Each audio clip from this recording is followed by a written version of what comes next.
శరీరంలో రక్తహీనతను తగ్గించుకోవాలి, అలాగే గుండె సమస్యలను దూరంగా ఉంచుకోవాలి అంటే తప్పకుండా బీట్రూట్‌ని తినాల్సిందే. అలాంటి బీట్రూట్‌తో ఇప్పుడు హల్వాని ఎలా ప్రిపేర్ చేస్తారో ఒకసారి చూద్దామా? ముందుగా బీట్రూట్‌ని ఇలా సన్నగా తురిమి పక్కన పెట్టుకోవాలి.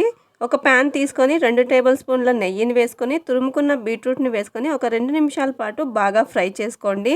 ఇప్పుడు ఇందులోకి కాచి చల్లార్చిన పాలను వేసుకోండి. మీగడతో సహా వేసుకుంటే మంచి టేస్ట్ వస్తుంది. బీట్రూట్ తురుముని బాగా పాలతో ఒకసారి మిక్స్ చేసుకొని ఒక 10 నిమిషాల పాటు ఉడకబెట్టుకోండి. భూమి లోపల పండే బీట్రూట్‌కి ఎక్కువ పోషకాలు ఉంటాయి. ఇప్పుడు ఇందులోకి 2 కప్పుల బెల్లంని కూడా వేసుకొని మరో 10 నిమిషాల పాటు బాగా ఉడికించుకోండి. బెల్లము, పాలు మొత్తం కరిగిపోయి ఇలా గట్టి పడేంత వరకు ఉడికించుకోండి. మరోవైపు చిన్న ప్యాన్ తీసుకొని నెయ్యి వేసుకొని డ్రై ఫ్రూట్స్‌ని కూడా బాగా ఫ్రై చేసుకొని హల్వాలో వేసుకోండి. అలాగే ఒక టేబుల్ స్పూన్ ఇలాచీ పౌడర్ కూడా వేసుకొని బాగా మిక్స్ చేసుకుంటే మన బీట్రూట్ హల్వా రెడీ అయిపోతుంది.